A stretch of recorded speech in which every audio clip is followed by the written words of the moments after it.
नमस्कार दोस्तों। Fundamental and technicals का ये है 9 वीडियो और आज के वीडियो में जो स्टॉक हमने लिया है वो स्टॉक है केपीटीआई टेक्नोलॉजी। एक और मल्टीबैगर स्टॉक है और फ्यूचर मल्टीबैगर स्टॉक है। रिसेंटली ये BSE में लिस्ट हुआ है और उसके बाद से उसमें काफ़ी हमें तेज अपमूव देखने को मिला और ऑलमोस्ट 22x रिटर्न दे चुका है विद इन 2 ईयर्स। ठीक है, आप सोच सकते हो 22x, ठीक है, मतलब आपके 1 लाख को उसने बना दिया है 22 लाख। तो आज के वीडियो में क्या क्या जान सकते हैं, क्या क्या सीख सकते हैं, पहले वो देख लेते हैं। पहले हम डिस्कस करेंगे फंडामेंटल एनालिसिस, टेक्निकल एनालिसिस, उसके बाद है म्यूचुअल फंड होल्डिंग और जानेंगे आखिर में प्राइस हिस्ट्री। तो बाकी के जो फंडामेंटल टेक्निक्स के वीडियो वो कहाँ से देखेंगे, क्योंकि हर एक जो स्टॉक है मैंने एनालिस किया है मल्टी बैगर स्टॉक है और आपके फ्यूचर के जो पोर्टफोलियो आप बनाना चाहते हैं उस पर आप एक हिस्सेदारी बना सकते हैं इन स्टॉक को भी, ठीक है। और वो भी आप देखने के बाद, ऐसा नहीं कि मैंने बोल दिया आप बाय करके बैठ जाओ, ऐसा नहीं है। आपके रिस्क कैपेसिटी कर उनको आप इन्वेस्टमेंट कर सकते हैं। तो इसके लिए आपको सीधे आना पड़ेगा चैनल के होम पेज में। उसके बाद आप चले आइए प्लेलिस्ट में आपको दिख जाएगा ये सारे जो हाई रिस्क वाला जो स्टॉक है ये भी इंक्लूडेड है यहाँ पे ही। फंडामेंटल टेक्निक्स का जो सेक्टर है, आईटी सेक्टर है, ये सारे 8 वीडियो ऑलरेडी मैंने दे दिया। सारे 8 वीडियो आईटी सेक्टर और हर एक जो वीडियो है एक मल्टी बैगर स्टॉक है, उनको आप जरूर ट्रैक कर सकते हैं। सही लेवल पे मौका मिलता है उनको आप बाय कर सकते हैं। तो अभी तक अगर चैनल को सब्सक्राइब नहीं किया, जल्दी से चैनल को सब्सक्राइब करके बेल को दबा दीजिए और वीडियो अच्छा लगता है तो लाइक और कमेंट नीचे को जरूर कीजिए। और आपका कोई भी फेवरेट स्टॉक हो जिसका एनालिसिस आप करना चाहते हैं तो नीचे कमेंट में जरूर बता सकते हैं। मैं जल्द ही आपके लिए उस स्टॉक का एनालिसिस करके दे दूंगा इसी चैनल पे, ठीक है।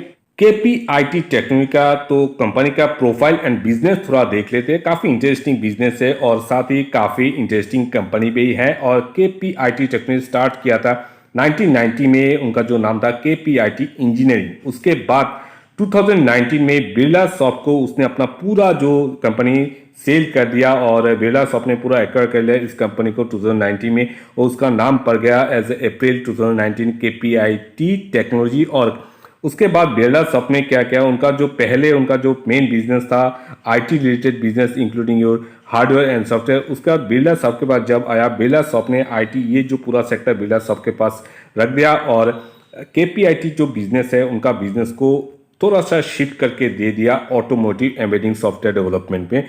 जो इलेक्ट्रिक व्हीकल के जो भी कार है उनके जो सॉफ्टवेयर डेवलपमेंट है उनके मेन बिजनेस उनका वही है। तो उनके साथ सबसे बड़ा कंपटीटर है टाटा एलेक्सी, ठीक है। तो चलते हैं उनके सीईओ के बारे में जानते हैं। और अभी देख सकते हो 2019 में उसका जो पूरा नाम चेंज होकर बैठ चुका है केपीआईटी टेक्नोलॉजी। ये है उनका मेन बिजनेस। केपीआईटी टेक्नोलॉजी का जो फाउंडर और सीईओ कौन है वो है, ये आप देख सकते हो उनका चेहरा, और उनका नाम है मिस्टर किशोर पाटिल, को founder managing director and CEO. और थोड़ा उनके बारे में भी जानकारी हासिल कर लेते हैं। Kishore Patil is the co-founder, managing director and CEO of KPTI Technology, leading software partner of global automotive and mobility। और उन्होंने इस कंपनी का आप देख सकते हो 1919 में शुरुआत किया था केपीआई टेक्नोलॉजी का। और उसके बाद उनके लीडरशिप में 12 ईयर्स ने इस कंपनी में 50 टाइम्स ग्रोथ लाके खड़ा कर दिया। और कहाँ कहाँ उनका फुटप्रिंट्स है, कहाँ कहाँ उनका बिजनेस है, आप देख सकते हो। Germany, America, Japan, India, Korea, सब ये जो चाइना, इन सभी कंट्री में उनका बिजनेस अभी ठहरा हुआ है, ठीक। केपीआईटी टेक्नोलॉजी का जो प्राइस हिस्ट्री और चार्ट है उस पर जाने से पहले ओवरव्यू थोड़ा देख लेते हैं। इसका जो फिनेंशियल डाटा वो पहले देख लेते हैं। मार्केट कैपिटल की बात करें तो 15,703 करोड़ के आसपास इसका मार्केट कैपिटल। स्टॉक का जो पी है 52, आरओसी और देखते 24 एंड 21। स्टॉक का जो करंट प्राइस है 573, हाई है 800, लो है 300। डिविडेंड इतना कुछ खास नहीं, फेस वैल्यू है 10। नीचे थोड़ा आके देखते हैं, पेयरिंग कंपैरिजन हम देख लेते हैं। वहाँ पे सबसे पहले नजर आता है टाटा एलेक्सी, इसी का सबसे बड़ा कंपेटिटर है। उसके बाद है एम्फेसिस और L&T technology, Oracle, participant, Coforge, Affle India and KPIT already discuss कर रहे हैं, ठीक है। इनमें से जो भी ये 8 स्टॉक है, 8 स्टॉक फ्रेंड्स मल्टीबैगर स्टॉक है और फ्यूचर के ग्रोथ में आपके पोर्टफोलियो में चार लगा सकते हैं। तो उन हर एक स्टॉक को आप आप ट्रैक कीजिए, जो भी आपका फेवरेट है उनमें से आप सिलेक्ट करके उन पे आप इन्वेस्टमेंट कर सकते हैं। इनमें से Tata Elxsi, L&T technology and Coforge तो ऑलरेडी किया है। ये 3 वीडियो को, ये जो 3 स्टॉक है इनको आप अभी तक इंक्लूड नहीं किया, तो बहुत ही जल्दी इनको भी मैं इस करके आपके सामने प्रेजेंट कर रहा हूँ, बाकी का कर चुका हूँ, ठीक है।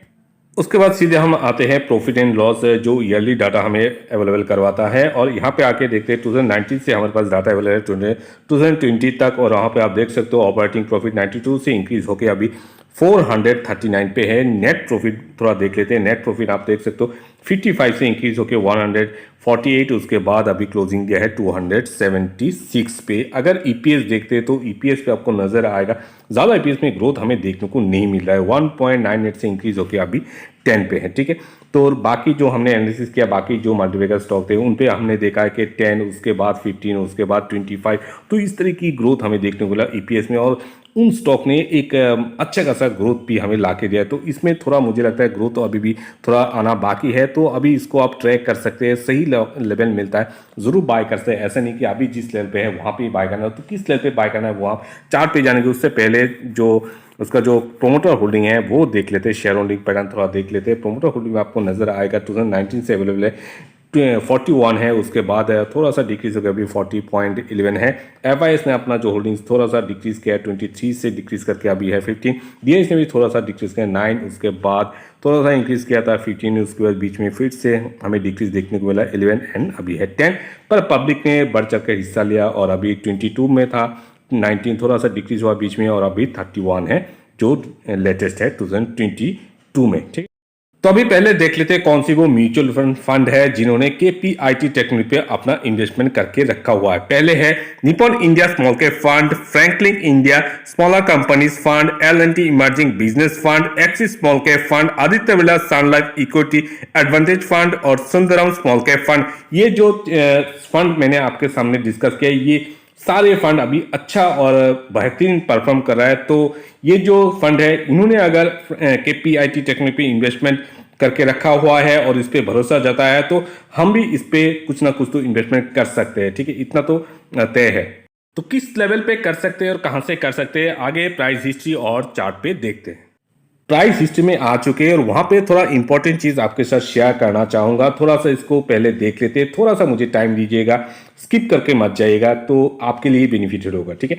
तो 2019 में उसने अपना जर्नी शुरू किया था बीईसी एंड इसमें 114 उसका प्राइस था, और 2020 कोरोना के काल में उसने 78% डीप लिया था और 36 पे आ गया था उसका प्राइस। वहां से उसने जो रनअप किया 800 पे पहुंचा दिया विदिन 2 ईयर्स और 22x रिटर्न निकल के दिया, मतलब आपके 1 लाख इन्वेस्टमेंट को पहुंचा दिया 22 लाख विद इन कितने साल में, 2 साल में, ठीक है।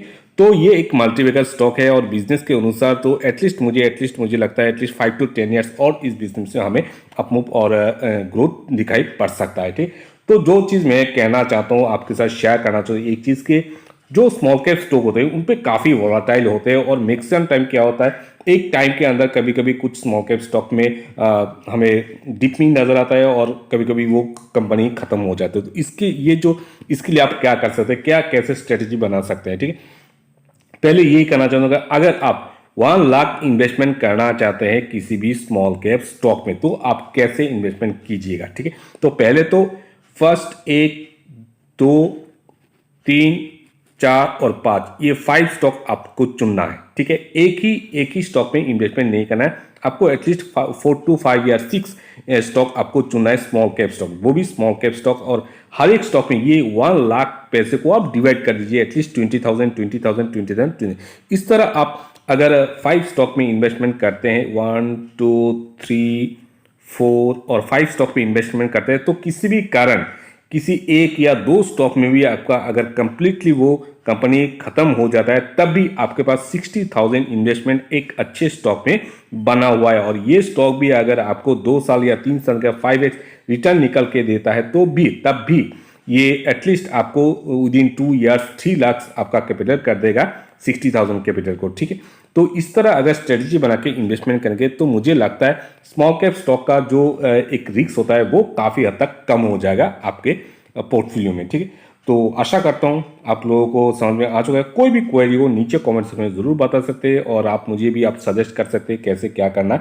तो चलते हैं हमारे चार्ट पे। तो आ चुके हैं चार्ट पे, 1 मान के कैंडल से पूरा चार्ट रिप्रेजेंट करूं और चार्ट पे थोड़ा सा आपसे टाइम चाहता हूं, स्किप करके मत जाइए, आपके बेनिफिट के लिए बोल रहा हूं, थोड़ा ध्यान से सुनिए, ठीक है।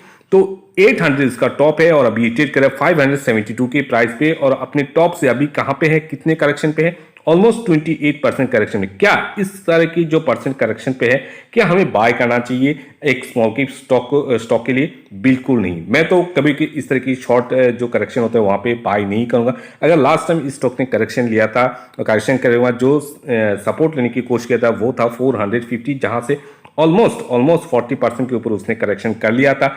तो वहां पे थोड़ा सा बनता है, हक बनता है आपका, अगर यहाँ पे सपोर्ट लेता हुआ दिखता है। अगर जिन्होंने बाय किया होल्ड कीजिए, अगर नहीं बाय किया ऊपर में लॉन्ग टर्म के लिए अभी बाय करने का कोई सवाल ही नहीं होता। आपको थोड़ा सा इंतजार करना सही रहेगा। अगर मार्केट की तरफ देखते तो निफ्टी में काफी ऊपर है और थोड़ा सा प्रेशर में भी है। निफ्टी में एटलीस्ट किसी भी गिरावट में 25 to 30% गिर जाए तो इस स्टॉक में भारी गिरावट होने की चांसेस है। स्मॉल कैप स्टॉक है और मनी फ्लो इंडेक्स भी देखते हैं तो अभी भी 75 में काफी ऊपर है। तो मुझे लगता है थोड़ा ऑन रिजर्व करके इन्वेस्टमेंट करना सही रहेगा।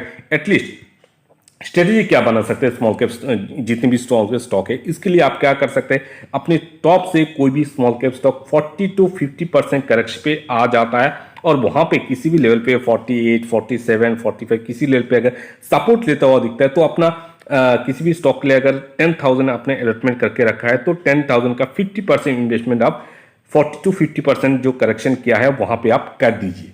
ठीक है, उससे आपको क्या होगा, जो ऊपर भागना चला जाए उसके जो रिस्क होता है वो बहुत ही हद तक कम हो जाएगा। तो नेक्स्ट आप क्या कर सकते हैं, आपके पास फिर भी बैकअप पैसा है तो नेक्स्ट किसी भी सपोर्ट के बाद भी 50 और 45% के सपोर्ट के बाद भी स्टॉक फिर से अगर नीचे की तरफ आने लगता है अपने टॉप नहीं, जहां से 50% करेक्शन है वहां से फिर से और 20% या फिर 10% गिर जाता है और वहां पे सपोर्ट लेते हुए देखता है, नेक्स्ट आपका जो 50% कैपिटल बचा हो उसका 25% यहाँ पे आप इन्वेस्टमेंट कर दीजिए।